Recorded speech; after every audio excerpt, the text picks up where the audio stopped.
Salutations! My name is Becca and this is Words and Other Malarkey. Welcome to Lessons from My Bookshelf, where I'm going through the books in my home library, talking about what I like and dislike about each book and other such fun things. Today is Sherlock Holmes, which is not to say that it is all of Sherlock Holmes. This is my Sherlock Holmes collection, The Greatest Adventures of Sherlock Holmes. It is big and thick and looks like a textbook. I've had this for a long time. I think I got it at Barnes & Noble. It's like one of those like value books that was like $8 or $9, and I was like, heck yeah, I want me a crap ton of Sherlock Holmes. So throughout the years I've read bits and pieces, which was really convenient for this video because I did not want to have to read the whole thing. I wouldn't have had time to read the whole thing. In fact, just reading the 2 novels that I read for today took me up until this morning, the morning before we recorded this video.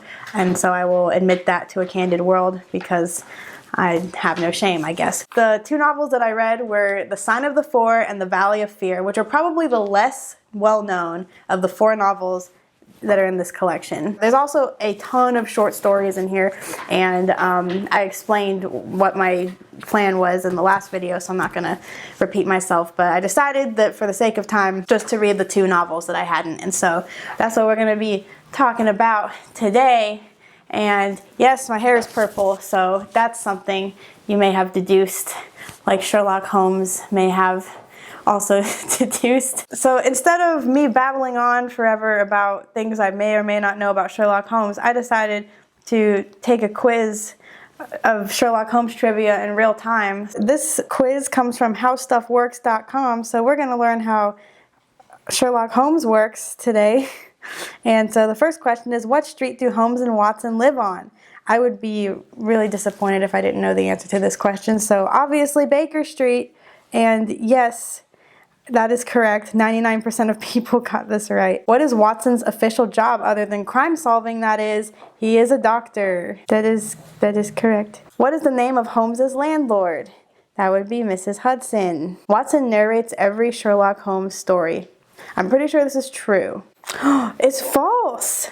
While Watson narrates most of Holmes' tales, a few are narrated by others, 2 are narrated by Holmes himself. And here's the thing about Watson being the narrator that's interesting from like a writer's perspective, is if you were inside of Sherlock Holmes' head, you would either get bored or just frustrated. He's not a relatable character because he is like the hero, the superhero person. Putting it in Watson's perspective is useful for us as the reader because he is us. He is the average person. Now, he's not a dumb person, even though there are times when Sherlock Holmes kind of like backhands him with like oh, that was a pretty good deduction for you, like saying that Watson is not that smart. He's just like, he's a regular guy. He's got probably, I would say, above average intelligence, but like average intelligence, and it pales in comparison to Sherlock Holmes. So he gets to relay what is going on from a perspective that the readers can understand. And so that is useful, I guess, when you're writing, to think about what perspective you're going to write from. If you're going to do like a first person narrator or a closed third person, like what perspective is it going to be from, especially if you have these characters that are like, I don't know, somehow elevated above normal humans. That's not to say that you can't write a story from the perspective of like a non-human character. They do it all the time, and Sherlock Holmes is not even a non-human character, but I think you get what I mean. Continuing on, how many Sherlock Holmes stories did Arthur Conan Doyle write if you include both novels and short stories? I think it's 60. Yep, and I am correct, 60. Well, 56 short stories and 4 full-length novels. I don't have all the short stories, so it is The Greatest Adventures of Sherlock Holmes. That means that there are, what is that, like 12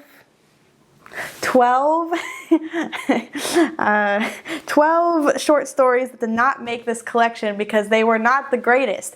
I should go find those because, you know, who's to say which are the greatest adventures of Sherlock Holmes? The editor, whoever that is. When was the first Sherlock Holmes story written? I believe it was 1886. Yes, it was correct. Which of the following is not one of the 4 full-length novels starring Holmes? The Five Orange Pips, A Study in Scarlet, The Hound of the Baskervilles. The Five Orange Pips is a short story and actually one of the few that I've read. What is the name of Holmes's older brother? Mycroft. What is the name of Sherlock Holmes' arch enemy? Here's the options. Arthur Conan Doyle, Professor Moriarty, Dr. Watson. Professor Moriarty. Because of the BBC show, I picture him as like a young, you know, crazy guy, but like in the books he's like an older, dignified, very much like a Gustavo Fring type. In fact, I bet he's based on Moriarty because his whole thing is that on the outside, like everybody loves him, he's like very respectable in the community, but you know, he's like the mastermind behind everything. Who are the Baker Street Irregulars? Street urchins. I love the Baker Street Irregulars. They pop in, Sherlock Holmes is like, let me call my boys, and it's like a bunch of street urchins, like young kids. He has them like line up like an army regiment, and he's like, okay guys, this is what I need, and they go and get it. You don't hear about the fact that he had like a little army of like street rats to go and like spy on people. It's great. Arthur Conan Doyle wrote his first Holmes novel in just 3 weeks. That sounds like plausible, so I'm gonna say true. It's true. Sometimes the muse gets going and you just go. Which of these sports is Sherlock Holmes most likely to practice? Boxing. He's actually a really good boxer, not just in the movie, but in the books too. Like Arthur Conan Doyle himself.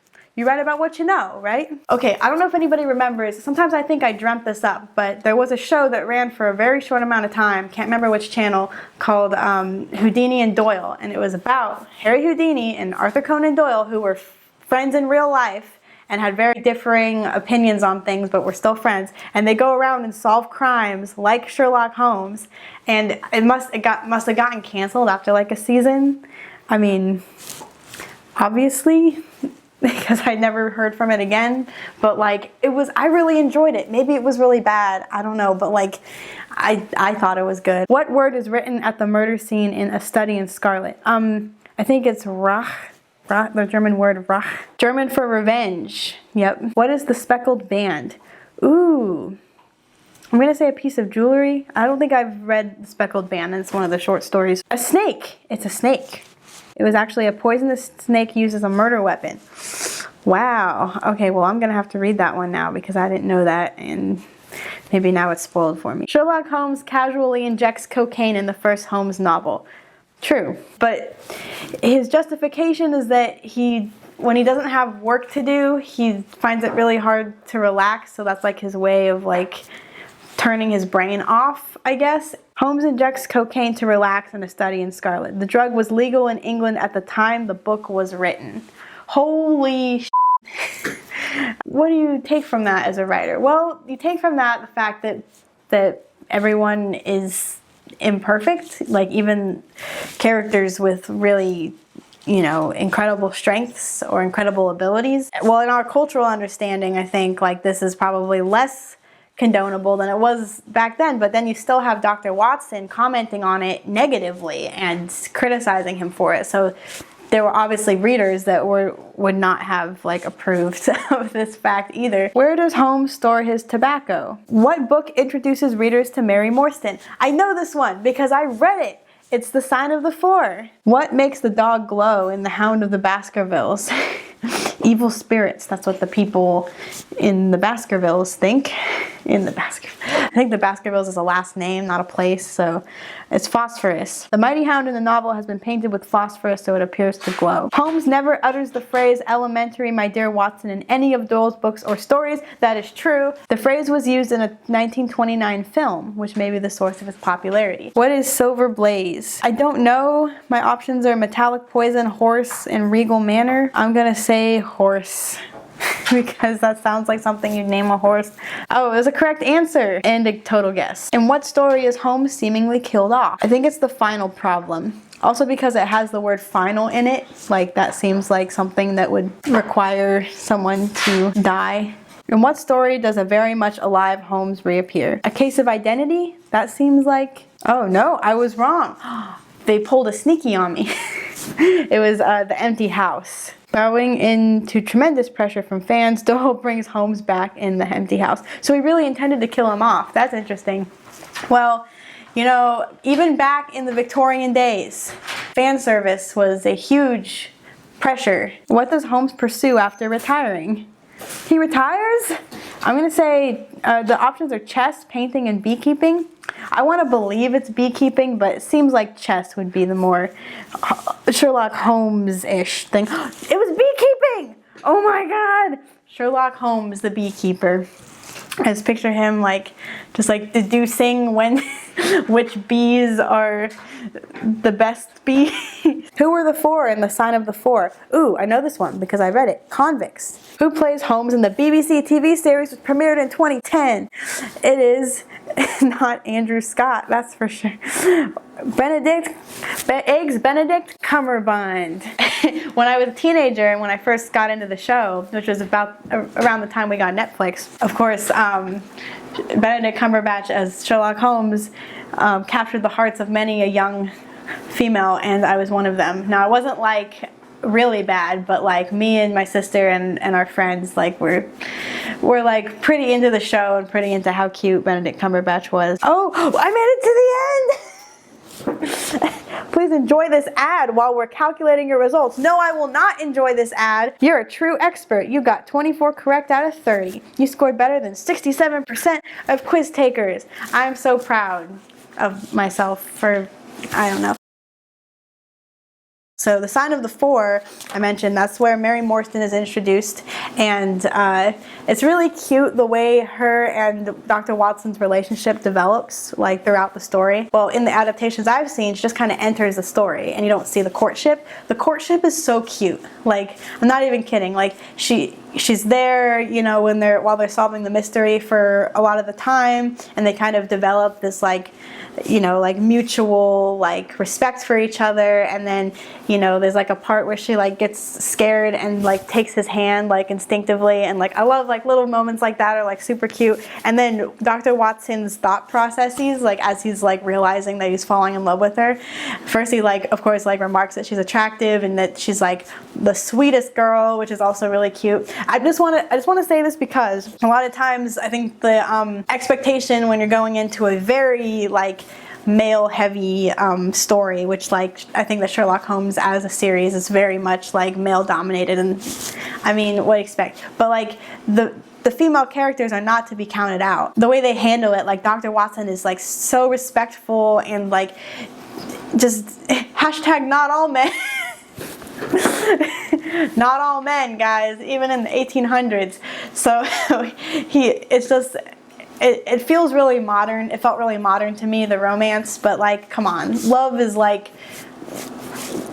been around a while, guys. It's a story that's been told many, many, many times. So it's super cute. I recommend The Sign of the Four, not just for the mystery. I think honestly, of the four stories, not the four signs, not the four convicts who make up of the four novels, I don't think this one was my favorite. I think because just the mystery didn't feel like that compelling. It was just like the four convicts had found some treasure and some other guys had stolen it from them, is basically like how the mystery comes to be. And then the four go and kill the guys that stole it from them, one of which was Mary Morstan's father. I think it is a very like nuanced story, and I don't think it's like bad at all. It was just the least exciting, I think, out of the four. So anyways, but read it just for the romance, because I swear it's worth it. It's worth it for the scene where Dr. Watson remarks to Holmes that she was really attractive, like after she leaves. And Holmes is like, really? I didn't notice. And then Dr. Watson is like, you're like a robot. In the movie, in the more recent movies, you know, Robert Downey Jr.'s Holmes is kind of a romantic, and that's not really usual for Holmes's character, but I didn't mind it. I loved the romantic Holmes. But like Benedict Cumberbatch's Holmes was very much like mostly like out of touch with romantic relationships. So anyways, it's fun to see that play out. But The Sign of the Four is good, but not my favorite. So moving on to The Valley of Fear. Now, okay, of these two, The Valley of Fear was incredibly more compelling, but because I suck, this one took me way longer to read. I don't know.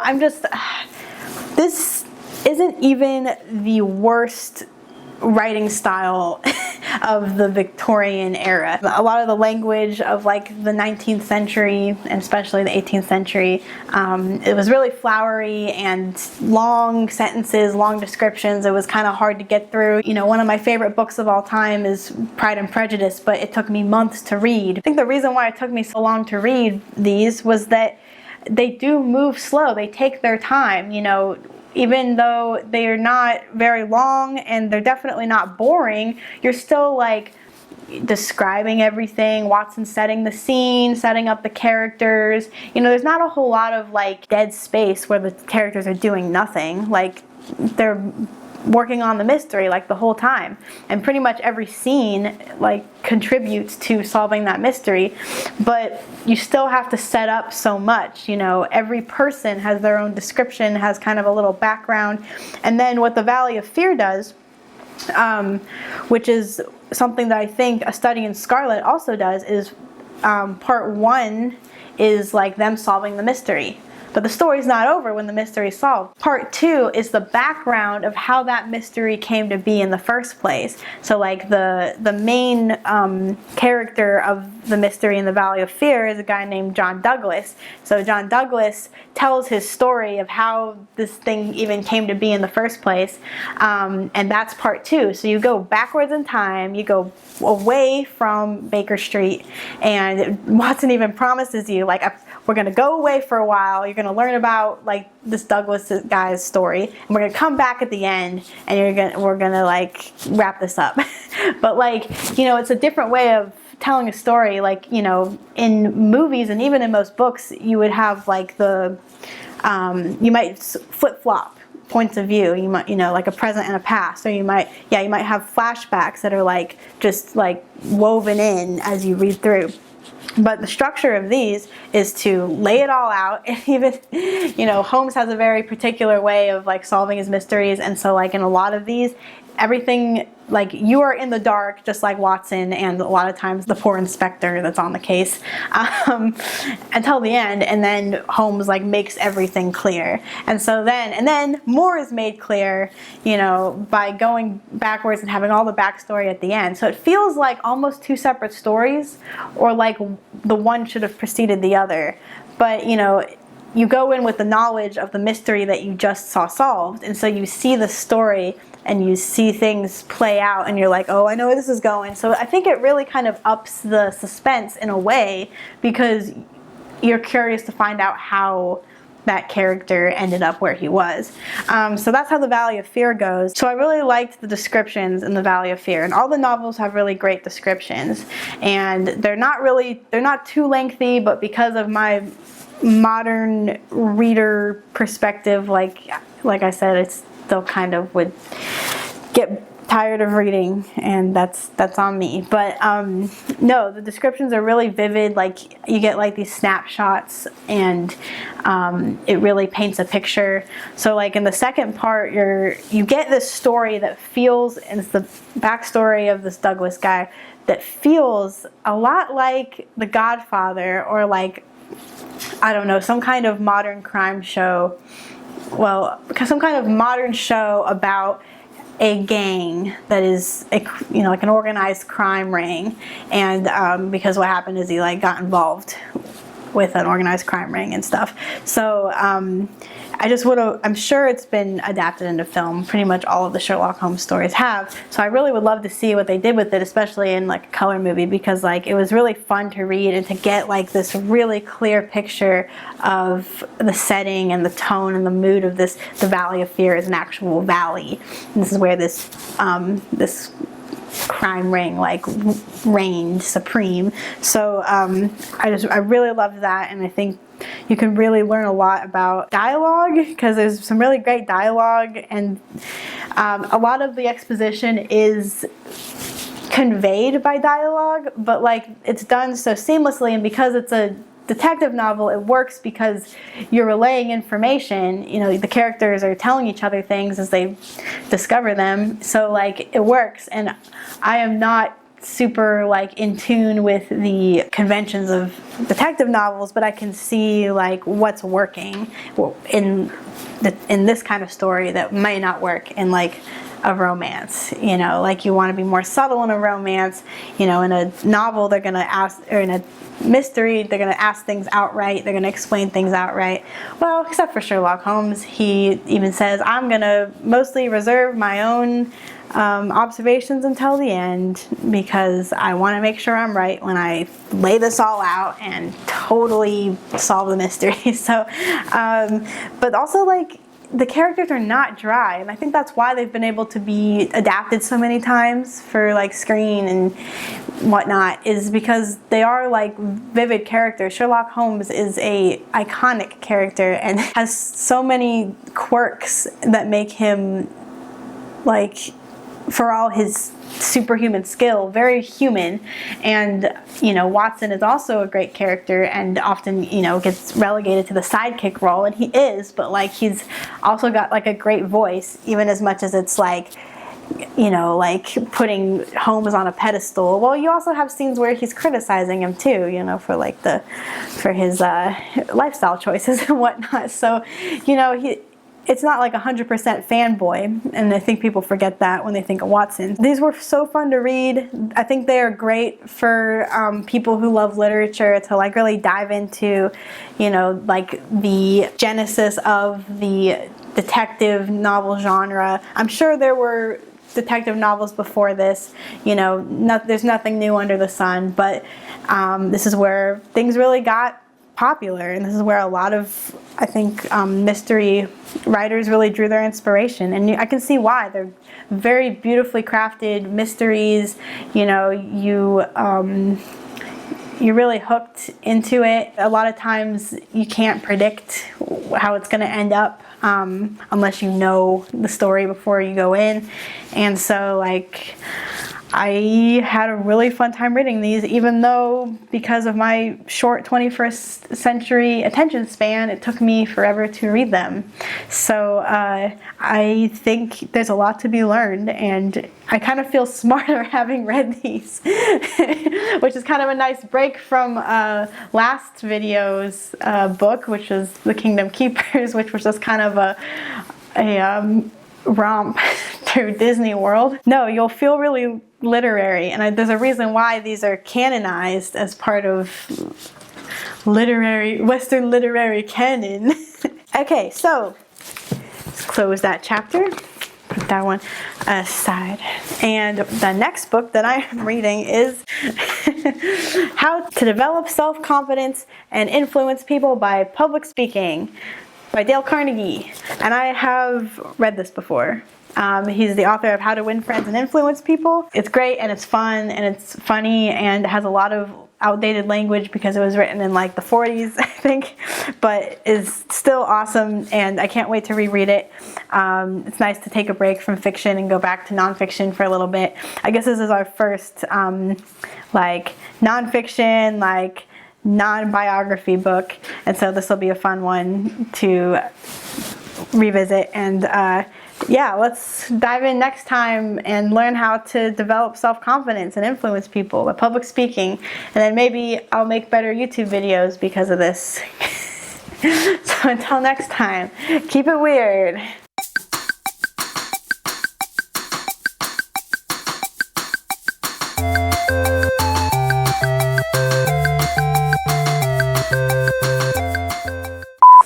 I don't want to.